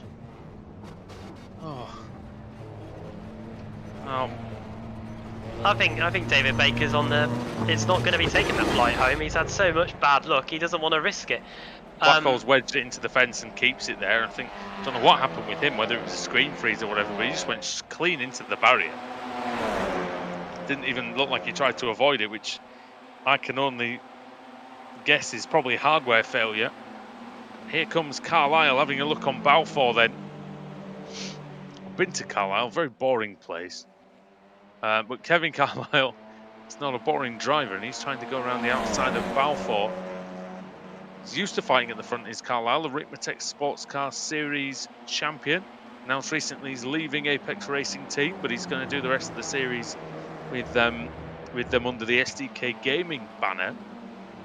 We wish Kev all the luck for the future, and hopefully he can give a good challenge to Ross Balfour in this one. Balfour, Adam has done really well since coming back into the series, I think. Has done really well, yeah. Had a good season in the Kia a couple of years ago, and since he's come back, Thompson he's just hit Mike Johnston. Oh, Johnston ain't going to be happy with that. We've spoken to him in the past, and Hesketh Racing, they're not going to be happy with that at all, as he drops down to 5th place and has lost, more importantly, a bit of slipstream. He's now 2 seconds away from Thompson after that. Yeah, he's not going to be happy with that, but well, there you have it, I guess. As down the back straight they go. Carlisle just edges ahead. Can he keep it though? He's had a couple of rehearsals, Adam, and this time he's trying to see if it'll be all right on the night. Oh, on the outside, it's good. If he can play his cards right, he'll be higher in the timing screen, that's for sure. Let's see. He goes, Balfour around the outside. That's a brilliant defensive display there by Ross Balfour, and he's able to keep the lead. Yeah, brilliant. Carlisle coming across the line slightly lower than what he would have been. We've already had the Wheel of Fortune today. Is it higher than a 2? Well, hopefully in this case he'll be wanting to get first place, but let's see what he does then when he comes through the S's. And again, he's got a good run. This time he might have a slightly better run though, Adam, because it's from slightly further back. I think he was almost too close before. Yeah, the top 4 are all really close together now, and Thompson, he's going to be trying to push Adam Hadfield forward. Hadfield, who of course didn't have the best of race 1s, was on the back foot as a result of that in race 2, and here he is in race 3 back at the front, and Ross Balfour moving over to the right very late on. In fact, has he done that to his disadvantage? Because here comes Kevin Carlisle up the inside. Opened the door, didn't he, Balfour? Carlisle walks in. Now, can Carlisle do what Balfour did on the previous lap and go round the outside in the penultimate corner? He's a 10th behind, though. And that means, yes, means that Ross Balfour can come across. Very, very good battle, this. These top 4 going at it. Thompson having a look up the inside. I don't think he managed to get alongside Carlisle into that corner. Adam Hadfield, who started the day in the top 6, is determined to finish the day on the top of the podium. Mark Johnson still in 5th, but he's dropped back into the clutches of Greven and Vickery and Bunn. And then what can only be described as a 10-car train behind them. Sorry, mate. Yeah, no, it's all right. Yeah, on the interval, it is on the intervals on the timing screen. It's just a sea of orange and red. That's what's going on in the midfield. Here is a taste of it for you. Mark Johnston has now fallen into the clutches of Tim Greven here, pretty much getting pushed through the final part of the S's. Then it's Tyler Vickery, who's having one of his best races of the season in 7th. Then Matt Bunn, 13 places to P8, and then it's David Van Breck and Pete Harron. Yeah, this is a good scrap as well, isn't it? In the middle of the top 10. Oh, they're going 3 wide into the carousel. There's absolutely no way that Greven could go around the outside, or is there? This is going to be monumental. This could be one of the best moves of the season by Greven. He's going all the way around the outside of the carousel. He's now got the speed, but can he hold it? He's going to have a very narrow line into the left-hander, Adam. Oh, well, Johnston's going to try everything he can to stop him as off goes Tyler Vickery. Up the inside goes Johnston. Oh, well, it was one move pulled off by by Tim Greven, but he's got to cut back on the exit. This is an overtake that's taken about half a lap to execute. It's involved going around the outside of the carousel, and he's got the switch back through the final corner, and if he brakes late enough, which he will, he is finally through, so he's up into 5th place. That is spectacular by Greven. And while he was involved in a couple of things earlier on, which may or may not have been his fault, we'll leave that to the stewards to decide, but that was one of the best moves I've seen in this Audi RS3, full stop. And here is but now he leads the pack, and that's the unfortunate distinction at this racing circuit, Adam, is that, oh goodness me, he's getting absolutely pummeled down the straights. Look at this. Oh. 4 of them might come through. Craig sets up shot, close for business down that back straight. No one wanted to touch him going down that down the back straight there. But, That's it. He finds himself in the middle of quite a big gaggle of cars now. Johnston's now the driver with no help at all. Johnston hasn't given up. Not at all. He's taking a break from selling paint to come and do this race. Oh, wow. Into the wall. That's Van Broek. And I think he's Van Broken it. Don't know if it's keeping going though. I think he is. Just about. Oh, look, a dive. A big dive. Greven. Johnston's been hit at that corner already. Oh, he's getting hit again. Greven has once, and he's just driving through him. He's trying to. He's finally stopped the car. Oh dear me. Oh, whoa, no, Mark. Oh, jeez. Don't do it, please. Be careful. Oh, no. Be careful. No. Oh, God. Well. What on earth? Never mind selling paint, has he been sniffing it? Halfway through this race, and he gets going again. I think I picked the wrong way to stop sniffing glue.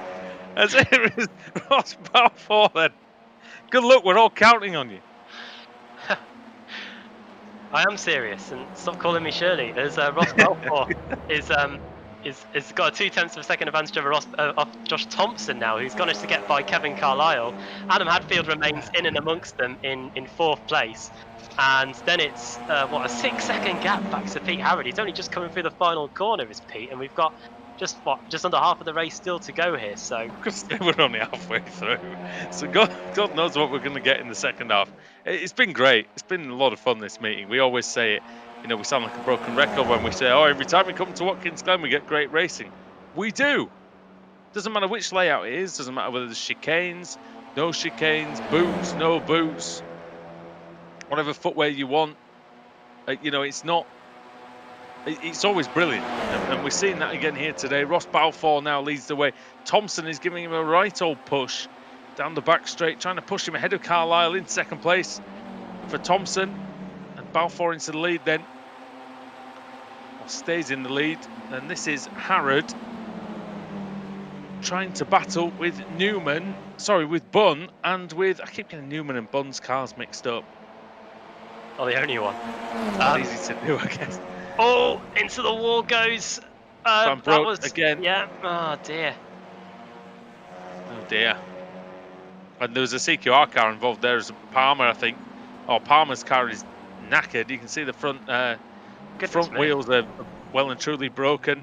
Not great in a front wheel drive car, of course. Not that breaking the rears would have any more of a desired result, I think. But through goes Rob Sutherland. And Gregory, and I think there's going to be a few more coming through here. They are. Look. It's led by that's the 2 Coopers actually. They were together in race 1, I believe. And yeah, this is not where they're accustomed to being in the series either, Adam, is it? All the way down in the 20s.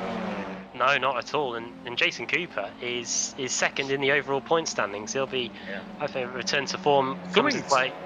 Something's dragging on the floor. You can see, I'm sure the sparks flying from the back of Jason Cooper's car, Luke Cooper's car, as he's going along. I'm sure I can see some kind of something flying towards the car behind. I don't know if it might have been just a few stones, whether he maybe got on the grass or gravel, picked up a bit of detritus.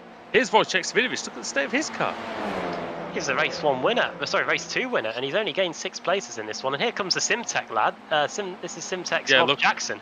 This lot have got no straight line speed, and Jackson just flew past 4 cars on one straight. Except he's gone wide now, and he's probably going to lose all that good effort that he made. Oh, let's see then. Oh my words! Be careful, lads. Oh, just clears him. But look, Jackson just drives past Svidovic. Oh, he's been rear-ended. Oh. And that sends him into Svidovic. Svidovic goes off. Oh, no. The alternate cars have crashed into each other now. And he's lost both the left front and the left rear wheels are hanging on by just pure luck, I think. That's a massive shame for Luke Cooper, who Qualified just outside the top 10 after race 1. Rob Jackson, right in the thick of it. There's not much he can do though. His car is so much faster in a straight line. He's just trying to do the best he can out there. This is the one though, Adam. This is the 4 cars who are going to take, well, we think, are going to battle for the victory now. Yeah, it's not. I don't think it's going to be like race 2 where we had the front 4 and then they were closed in very quickly. If anything, the gap's getting bigger and bigger as 5th and 6th place start battling away. Jack Sedgwick is in 7th. He's gained 22 places. So I think we are going to be looking at 3-4 for the race victory, and that means that. Oh, John Roberts. Problem for Roberts. Oh no. Roberts has lost 3 places. I think. Oh dear. This is the straight from hell for boosted. Bram Clace was off here a couple of laps ago, and now the driver of John Roberts joins him. Well, Bram Clace doesn't drive for them, so they won't have minded that. But, oh, well. but here's Roberts anyway, and that's the collision of John Roberts, and that's the crash of John Roberts into the wall. Look at this, by the way. Look at this. This is P5. This is the perfect illustration. This is just like a cycling race. You've got the front 4 who are working fairly well together, seem to be cooperating, not battling too hard. And then you've got this lot, who's the peloton, knocking 7 bells of you-know-what out of each other. Yeah, and it's the 2 teammates working together here of sorts. George Simmons and Jack Sedgwick here going into the carousel. Very multicoloured proposition in this this group. Oh, that's a bit close. CQR car almost leaning on Simmons. That's Matt Bunn. Matt Bunn's had a good meeting, I think. At least he's been up there, hasn't he? Seems to have had good pace. Oh, he's trying to go around the outside of Simmons. Gets in the grass slightly. Goes up the. In fact, he's going to make that work, though. I think he's going to get ahead of Simmons, or stay ahead of Simmons. And now Simmons, of course, getting the slipstream off of Jack Sedgwick at him, so that's going to help him out. Bump drafting as well as Sutton trying to push Harrod. Oh, the inside goes Simmons, and a little clip there on the front of Matt Bunn's car, which is going to allow Harrod up the inside into turn 2.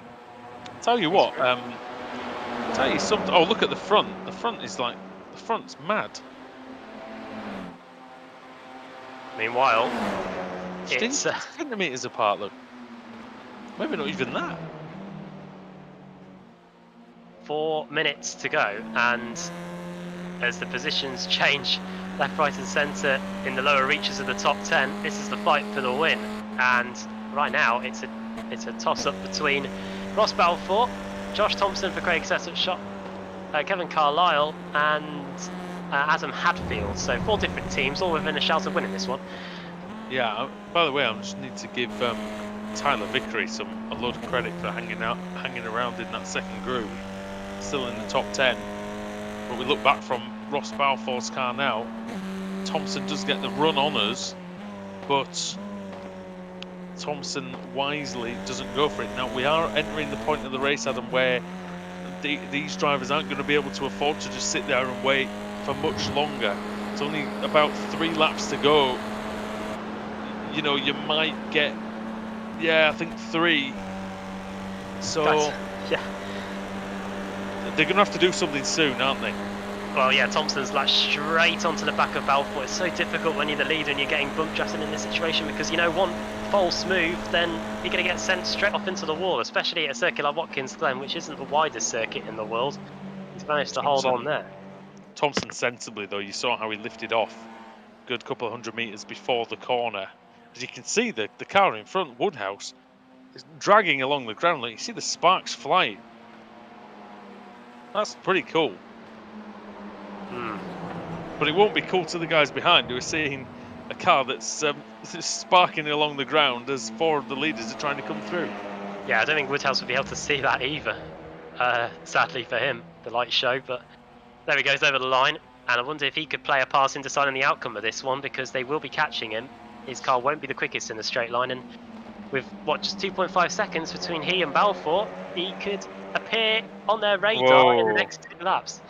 Until it gets serious, because that's when everyone just ignores the white lines in turn 1. But this lot have gained 3 seconds on the guys behind over the last 2 or 3 laps. That's how much these are doing very high 1 minute 15s, and the rest of them are doing very high 16s and 17s. So, and now this is where it's coming. Now, this is where if I can compare this race to a cup of cappuccino, we've now reached the point where the froth is gone. Josh Thompson, well, he'll be wanting to drink something a bit stronger than a cappuccino, I think, by the end of it. He'll be wanting the big bottle of bubbly for first place. Oh my word, look at this. Oh, on board with Hadfield. And there was no space there, Adam, at all. It's all in danger of boiling over there, wasn't it? As they went into the penultimate corner. And here we are, we're going to get the white flag. But remember, keep social distancing unless you're on iRacing. That doesn't matter in this situation. As the white this flag lot aren't 2 meters apart. There's no question for that. No question of that at all. Oh, and now look, Carlisle has lost half a second to the 2 in front. Oh, was Balfour off there? I think he was. Penny route to victory. Yeah, he was on the grass there as they come past the lap. Sean Gardner, he can barely steer coming up there. Look, he's crabbing. They'll be wanting him to keep out of the way, that's for sure. But it looks like, Adam, on the final lap, that Balfour and Thompson have made a run for it. Yeah, they've got 4/10 of a second in hand, which may prove vital, especially if they start fighting here. We've seen overtakes around the outside of the carousel before, but Thompson's not able to get alongside. You usually think that at this point in the lap on the boot layout that the driver behind's got quite a long time to make a move stick, and not anymore. You've only got 2 corners. If you're Josh Thompson, you've only got 2 corners to hang on. If you're Ross Balfour, Thompson's going to try to go all the way around the outside. Balfour holds the line. Is he going to push him slightly wide onto the grass? No, he isn't. Thompson turns it into the last corner. He's done it. He's made the move stick, Josh Thompson, but can he in the drive to the line? Who's going to get there? It's going to be 6, 5, 4, 300s, but it's going to be Thompson. Just takes it on the line. And what a move in the last 2 corners, Adam. Brilliant. Oh, though with move of the race meeting, that was maybe one of the moves of the season. Here comes Jack Sedgwick, 24 places gained to finish in the top 5. Brilliant job from him. Simmons, then Bunn, Harrod, Hedgecock and Tyler Vickery. You mentioned him. Kudos to him for getting in the top 10. He beats McFarlane. He beats Rushworth. You know, that's 2 big names as it is already. Oh, look at this going on. This is Gregory and Rob Jackson. Jackson's going to take that one. So 20th place for Rob Jackson. And that is 17 places gained. So congratulations for a really great run for him. Yeah, brilliant stuff. Simon Field up 12. Wojciech Svidovic still up 8. Even though his car had seen much better days. And Svidovic was in the 19s at the end of the race, Adam. That's how badly he was suffering. Here we are. Some say he's got a CQR car right behind him, and he does. Over the line goes Sean Roberts, and he finishes in 26th place behind, just ahead of Dave Baker, who will be glad to see the back of this place. He'll be hoping for better things when we return next week, because we'll be off too, as I always am prepared and get the calendar up. We're off to Interlagos. We're off to South America next week. Well, yeah, I think Interlagos is always a great place to go touring car racing. You know, you think back to 2015 and that almighty crash on the Reta Reposta, and a lot of other great memories that have come from this league since Interlagos has come to the service. So it's probably been about 5 years now that track's been, maybe 6 or 7 years actually that it's been on the service. Time really flies. But a lot of takeaways from that race. Josh Thompson once again proving that he's just got better and better, and he's a threat to win any race. Ross Balfour, he's always exceptionally good no matter what he does. Kevin Carlisle proving a point today, I think, Adam, and having a really strong run. And Adam Hadfield, well, if you'd have told me three or 4 years ago that Adam Hadfield would be regularly in the top 5 in this series, I genuinely wouldn't have believed you. And I mean that with absolutely no disrespect to him. I used to race Adam Hadfield regularly and beat him quite often, and there's no way I'd beat him now. Absolutely not. Yeah, great result for him. And I'll run you through the finishing order then. and we'll hopefully get maybe 1 or 2 interviews on before we sign off here. Josh Thompson wins by 35 thousandths of a second. A fantastic move I didn't think would be possible. He was just given enough room by Ross Balfour, who finishes second. Kevin Carlisle, as you said, a brilliant achievement to get on the podium here at his home race. Adam Hadfield, 4th place. Jack Sedgwick completing the top 5. Has he been in the top 5 all night tonight? I'm not sure. George Simmons. I mean, at some stage, at least in every race. I don't know if he finished there. I can't remember that much, but yeah, maybe. There's only so much our brains can hold in this series. Simmons in 6th. Then what did Homer Simpson say? Every time I learn something new, it pushes some old stuff out. Beer kills brains. Right, potentially does. That's a debate for another day. Adam Hedgecock in 9th and Tyler Vickery completing the top 10. Ross McFarlane 11th, Jamie Rushworth in 12th. Didn't really see too much of Jamie today, but there he is. He's in the top dozen. Scott Malcolm 13th, Paolo Preto in 14th, Lee Berridge in 15th, 16th place for Pete Newman. Then it's Rob Sutherland, Kip Stevens, Tim Greven there in 19th, and Rob Jackson with the Simtech car gaining quite a few places to finish in the top 20. 21st for Ben Gregory. It was a drag race between those two to the line. He finished 21st. Then Wojciech Savidovic, the race 2 winner, in 22nd. Simon Field, 23rd. 24th for Luke Cooper. Then it's John Roberts, Dave Baker in 27th. Mark Woodhouse, a lap down in the end, in 28th. 29th for Michael Evdoka. 30th place for Ash Sutton, 2 laps down, no points for him. Sean Gardner 31st, and Jason Cooper, Ben Palmer, David Von Breck 7 laps down. Mark Johnston for Hesketh Racing. In fact, both Hesketh Racing cars not picking up any points. In fact, we saw what happened to Mark, didn't we? On the exit of the first corner, giving us the fright of our lives. Jack Stiles 37th, Jake Blackhall in 38th, then Mads Borger. He hasn't had the best of evenings either, really. We saw him off at the top of the S's earlier. Marcel Fritsch, the Austrian, 40th. 41st, Toby Ward, and Bram Claes also off for Simtech Racing. And that is it in terms of the finishing runners from this final race meeting of the regular season. And we do have a driver who's been coached well, you could say, over the last few days, and it may have been at Brands, Adam Hedgecock, but you joined us in the interview in the commentary box now. And has that Apex Academy coaching put you in good stead for this race meeting? Oh, has it ever? I won't give away the secrets, but yeah, a different driving style, ever so subtly, but slightly different driving style, combined with an absolutely mega set from Lee Berridge. Yeah, what a night. It's probably one of the most stressful race meetings of the season, really. Obviously, it's a bit like riding on the line in terms of getting points for the showdown and whatnot, but it's one of those tracks where you don't think about the track, really. You just think about everybody that's behind you and in front of you, because they're just that close. Yeah, it is pretty relentless. We usually go into this and kind of our mindset is just try and stick with the group in front. Don't start bashing doors and losing time, because you lose the pack at that point. So yeah, we usually take a sensible approach and try and keep the pack. Unfortunately, though, in doing that, in race 2, I did swipe Simon off the track. So I've apologised profusely to him, but I'm going to apologise profusely again publicly that, yeah, unfortunately, typical boosted action going into the carousel.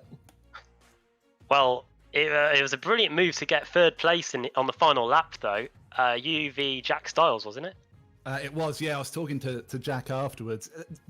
This track is really hard to pass at. Without the boot, it's really hard, because the carousel, if you go to the inside, the outside, you get so much more momentum. So you're not really making a solid dive up the inside move. And into the last kind of couple of corners, well, it's almost like a chicane. So if you dive to the inside on the first one, you're on the outside for the last corner. So it's quite tricky, and yeah, we was talking afterwards. We were both trying to squeeze each other, both trying to give just enough room, but make sure that we knew each other was there, kind of thing. And it was one of those, you just you chuck them out the window and just go for it, head down, and hope it works out. And yeah, it did. And yeah, Am win, more showdown points. Yeah, delighted with it. And Woody, have you got Lee Berridge there as well? Yeah, we do. Lee, first of all, can you hear us, mate? I can. Hello. Hello. Well, it's good to have you in the commentary box. It's been quite a while, I think, and good performances tonight. And it certainly seemed like the team was strong. And as Adam was saying, it was all about keeping those packs in front. Just how much different does the layout change make this Watkins Glen circuit? Yeah, I wish the chicane was there because I think that sets up for putting a few overtakes in at the back straight. But yeah, it's an interesting track, and I don't know if anyone else noticed, but it doesn't take a lot of damage on this car at the moment for you to lose your straight line speed, and I hugely suffered with that in race 3. And we saw Wojciech Swidovic losing 2 or 3 seconds a lap due to some straight line speed issues and things like that. So yeah, it yeah, doesn't take a lot. From a personal point of view, it looked like it was very, very hectic in the middle of those packs. I mean, what is it like for the viewers at home who've not done this to be in the middle of a field of 40 TCR cars going up the hill surrounded by Armco barriers and maniacs at every turn? Yeah, bearing in mind I've also only got one monitor as well. It's like playing Daley Thompson's Olympic Challenge with my left and right view buttons. It's the only one I can really... Best analogy ever. That's brilliant. It's one of the best. It's one of the best. I think everybody's played at least one of those track and field games. Yeah, exactly. And, they'll appreciate it. The poor buttons on my steering wheel are feeling quite worn out tonight. Yeah, no, it's hugely hectic. And the first race, I forgot to turn my spotter on, so that made it 10 times worse. Oh my word. That's just poor planning. That's why I'm a midfield racer. But no, Well, Hedge had a great race, race 2 to finish 3rd. But I did say it was down to the coaching from George and your set, which was absolutely blinding. I said it before, I'll say it again. It was mega. Well, Absolutely this mega. is it. And I thought I'd come in here because you're spreading all these lies that you wanted to do some clean racing. I'm sure you said you were going to take people out tonight. Scandal on Apex Racing TV, Adam. Oh, yeah. Scandal on the iRacing Esports Network. You can print that. Whoever that idiot is who writes like nonsense stories about sim racing, you can print that. Go on. Scandal at Boosted. You'll have the Outed. driver of John Roberts on your case if you do that. Outed. And absolutely, I would have grasped. Honestly, I would have done. Anyway, that's enough for you two. Thanks very much for coming into the commentary box, though, guys. Especially Lee. We don't get to speak to you very often. I don't So pop in that often. so But yeah, no, great job, well, guys. please as join normal. us again soon. Will do. Cheers. Thanks, boys. Cheers, chaps. Cheers. Shock horror at Boosted, Adam. I don't know what's going on. Well, whatever we do to stop them, I think that horse has already bolted. Let's get Josh Thompson in for a quick word. And it was a move of the race meeting that had to decide it. Josh, wasn't it? That was a great overtake to get the victory there. Yeah, I was surprised. Obviously, I had a good race with Ross. Obviously, we communicated through the race, so it was kind of just go for it on the last lap. Lucky enough, he gave me the respect with the extra bit of room. I think he was kicking himself afterwards, but yeah, I can't really complain to get it done on the last lap. After the Let's bring him in, actually, shall we? Just to start the conversation. Sorry, Adam. Go on. No, I was going to say, well, I was thinking once we got past the carousel that would be it, but yeah, as Josh was just saying before we brought you in, Ross, you two are in communication with each other, and it works out for Josh, and unfortunately not for you in the end. Yes, I was very gracious in victory. I can imagine. I felt he needed it. He hasn't had one all season, so there you go. That was for you, Josh. No, it was a really good race. We were trying to work together as best we can to keep the other guys behind us. We knew it would come down to the last couple of laps, and fair play. His move on me was great. I gave him a door's width or a car's width and a little bit. I probably shouldn't have given him the little bit, but he got me fair and square, so it was a good race. I mean, we were talking about the track and how it differs from, like the classic boot and things like that, and it really does mean that things like braking aren't quite as important. How did you, in a broader sense, how did you set up the car to sort of deal with the faster nature of this track? I think the fact braking is important. Knew why Josh did really well this week. But But Right. no, I've run the same setup for most series, most races, so didn't actually change too much. And I was expecting the worst going into this event, not gonna lie. So I was really surprised to be in 2 of 3 clean races tonight, which is probably 2 more than I usually have. So Well, look, there you hopefully go. that's me in the showdown secured, and I can look forward to hopefully challenging these guys for the title. Well, thanks very much once again, chaps, for joining us in the commentary box again. And we're a little short on time, so I'm not going to ask Josh to go through his sponsors because we'll be here until next We'll week. be here I all think. day. We'll be here till But, next Thursday. But thanks very much, chaps. It's always a pleasure. No worries, mate. See you later. All the best, boys. Cheers.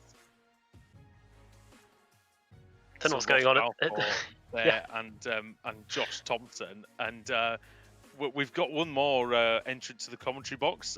Tyler Vickery, top 10 finish for you, my friend, in the last race. Yeah, and I think thinking off the top of my head, I think that's my first ever in the TCR division. Well, there you go. Fantastic. Then, in that case, what was it like running up there in that pack? Those guys are, extremely quick, and you held your own in that.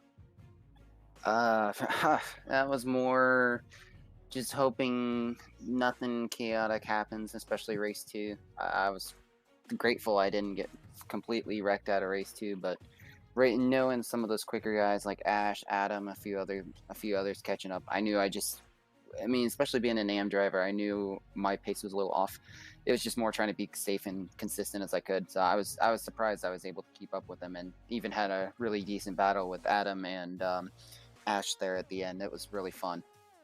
Well, we head to Interlagos next week, and that's one that we're all looking forward to. What about yourself? Is it a track that you're very familiar with?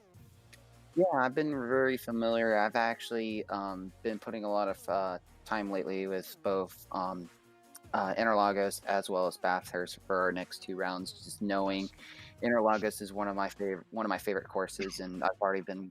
I was using last season's officials and just trying to work on a setup to see what could work for being able to get in a sprint race like this. And then Bathurst, it was more trying to find the consistency, but at the same time where I can be aggressive at certain points, especially without damaging the car completely, especially up in the mountain.